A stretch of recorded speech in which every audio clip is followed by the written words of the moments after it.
Graça, misericórdia e paz da parte do nosso Deus triuno, o Pai, o Filho e o Espírito Santo. Seja muito bem-vindo a uma de nossas mídias sociais do Ministério Cinco Solas. Eu me chamo Eduardo Freitas e estou sempre no ombro de gigantes.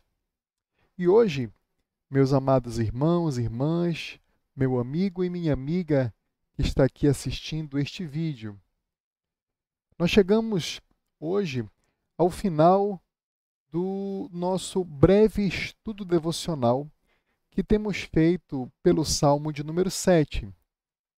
Nós vimos até aqui o grito de angústia, nós estudamos o tribunal da consciência e a ira santa de Deus. Mas agora, na nossa quinta e última aula, nesse estudo breve devocional puritano que temos feito, nós precisamos responder a uma pergunta que inquieta muitos cristãos, que é a seguinte: e o ímpio? Você já se pegou pensando nisso? E o ímpio? E aquele que persegue, calunia e parece vencer? Eu peço que você leia comigo na sua Bíblia, está aí na tela a porção que nós iremos considerar hoje, que é o Salmo de número 7, no versículo 14 a 17. É a última porção deste salmo. E nós vamos ver como a anatomia do mal é, a bem da verdade, uma anatomia de suicídio. O texto, na versão Almeida Revista e Atualizada, nos ensina o seguinte: vamos ler. Eis que o ímpio está com dores de iniquidade, concebeu a malícia e dá à luz a mentira. Abre e aprofunda uma cova, e cai nesse mesmo poço que faz. A sua malícia lhe recai sobre a cabeça, e sobre a própria mioleira desce a sua violência. Eu, porém, renderei graças ao Senhor, segundo a sua justiça, e cantarei louvores ao nome do Senhor Altíssimo. Vamos orar? Senhor Deus, muito obrigado por essa maravilhosa graça de podermos abrir a tua palavra e nela meditarmos, de dia e de noite e a todo momento, porque ela é verdadeiro alimento para nós, é lâmpada para os nossos pés e luz para os nossos caminhos. Senhor, leva a nossa mente cativa à tua santa palavra. Não permita que venhamos a ensinar, a aprender ou meramente a dizer qualquer heresia nesse breve estudo devocional, mas nos ilumina com teu Espírito Santo, para que possamos compreender a tua vontade e tenhamos a graça de podermos praticá-la em nossas vidas. É o que te pedimos em nome de Jesus, no poder do Espírito Santo. Amém. Meus amados irmãos, esse salmo aqui, ele inicia nos primeiros versículos nos mostrando essas dores de iniquidade que o ímpio possui. Aqui há uma espécie de comparação, como se fosse o procedimento do parto de uma mulher, quando ela tem as dores, quando vai dar à luz a sua criança. Primeiro é concebida esta criança e depois a mulher, a mãe, irá dar à luz a esta criança. E o salmista Davi aqui nos mostra como este ímpio está com dores da iniquidade. Ele concebe a malícia e dá à luz a mentira. E observe que logo no versículo 15, Davi diz que por conta da própria atitude do ímpio de conceber a malícia e dar à luz a mentira, ele abre e aprofunda uma cova, talvez com outra intenção. Talvez o ímpio, quase sempre, esteja abrindo e aprofundando uma cova para empurrar um homem ou uma mulher de Deus, o qual este ímpio está perseguindo. Mas Davi nos mostra que ele abre e aprofunda uma cova, mas é o próprio ímpio que cai nesse mesmo poço que ele mesmo fez, que ele mesmo faz. Aqui no versículo 16, nós observamos que a sua malícia lhe recai sobre a cabeça e sobre a própria moleira desce a sua violência.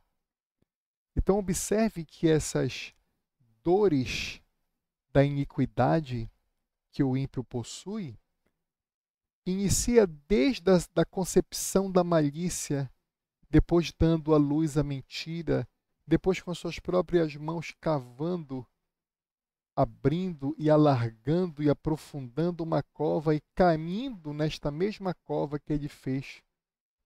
E a sua própria malícia vem a cair sobre a sua cabeça e sobre a sua própria mioleira, ou seja, sobre literalmente a parte mais frágil da sua cabeça, a mioleira. Sobre esta mioleira desce toda a sua própria violência. E por último, aqui no texto, nós podemos observar que, diferentemente do ímpio, Davi, ele rende graças ao Senhor, segundo a justiça do Senhor. E ele, rendendo graças ao Senhor por conta da sua justiça, ele canta louvores ao nome do Senhor Deus Altíssimo. Nós temos que observar a imagem impressionante que Davi usa aqui no versículo 14. Davi nos apresenta a própria biologia do pecado. Ele compara o pecador, como eu disse, a uma mulher em um trabalho de parto. O texto diz literalmente que ele concebeu a malícia. O pecado começa dentro, no segredo do coração, como uma semente. Depois, diz que ele está com dores dessa sua própria perversidade, dessa sua impiedade. Veja a ironia. O ímpio sofre para pecar. Ele planeja, ele sua, ele faz força, ele entra em trabalho de parto para destruir o outro. Quase sempre um homem de Deus, uma mulher de Deus. Note, meu amado irmão, minha amada irmã, que o caminho da transgressão é árduo. E qual é o resultado desse esforço todo? Nós podemos nos perguntar. O final do verso diz: ele dá à luz a mentira. Depois de tanta dor e expectativa, o que nasce é uma fraude. Uma fraude. O pecado promete, é verdade, satisfação, felicidade, prazer, mas entrega vazio. No final de tudo, ele entrega vazio. Mas observe, meu amado irmão, minha amada irmã, meu amigo, minha amiga, que a tragédia do ímpio não para aí. Nos versos 15 e 16, nós aprendemos sobre a lei do retorno divino. Davi muda a metáfora, como nós vimos. Agora o ímpio é um caçador cavando uma armadilha. Ele abre a cova, ele a aprofunda. Veja o esforço novamente. Mas ele mesmo, esse ímpio, cai nesta cova que ele fez e aprofundou. Os puritanos têm muito a nos ensinar nisso. A teologia puritana sempre enfatizou que o mal é inerentemente autodestrutivo. Deus não precisa, em tese, necessariamente criar um novo castigo para cada pecador. Não. Muitas vezes, meu irmão, minha irmã, a justiça de Deus é simplesmente deixar o pecador colher o fruto podre que ele mesmo plantou. Como uma pedra jogada para o alto que volta e quebra o crânio de quem a lançou. Assim é a violência do perverso. Ele recai, esta violência recai na sua própria cabeça. Podemos agora recordar e citar o grande puritano John Owen. Em seus estudos sobre a natureza do pecado, John Owen nos alerta sobre esta verdadeira loucura. Ele ensinava que o pecado é a maior de todas as fraudes. Por quê? Porque busca a morte como se fosse a vida. O homem peca contra Deus, mas no fim descobre que estava o tempo todo pecando contra a sua própria alma, preparando a sua própria ruína. Portanto, meu irmão, eu sei que às vezes é difícil, mas não inveje o ímpio. Não se vingue. Aquele que cava a cova pretendendo empurrar você ou que você caia,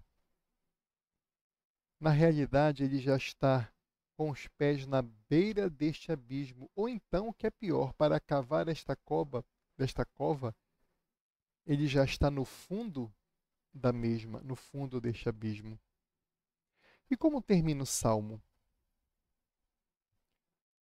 Como termina a história do justo perseguido? O verso 17 começa com o glorioso eu, porém. Enquanto o ímpio cai na cova, Davi sobe ao monte da adoração. Eu, porém, renderei graças ao Senhor segundo a sua justiça. Perceba que a adoração de Davi é baseada na justiça divina. Ele não trouxe apenas porque Deus é amor. Ele não louva, ele não traz esse louvor apenas porque Deus é amor. Mas Davi traz este louvor porque Deus é justo e lida com o mal.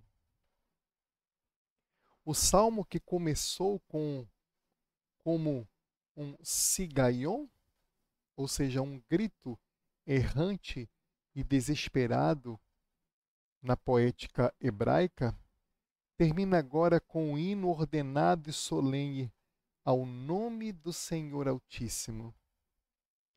Meu irmão, meu irmão, minha irmã, que esta seja a minha e a sua atitude hoje. Se você está em Cristo, você tem refúgio. Deixe que Deus cuide dos seus inimigos. A justiça do Senhor nunca falha. A sua tarefa é render graças e cantar louvores. Meu amado irmão, minha amada irmã, meu amigo, minha amiga, se esta série que nós fizemos em 5 episódios sobre o Salmo 7 abençoou a sua vida, deixe o seu comentário, curta o vídeo e compartilhe com a sua igreja. Que Deus nos guarde e nos faça descansar em sua soberania. Até a nossa próxima série devocional puritana, se Deus permitir. Fiquem com Deus e até lá.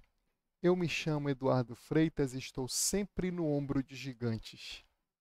E você está em uma das mídias sociais do Ministério 5 Solas.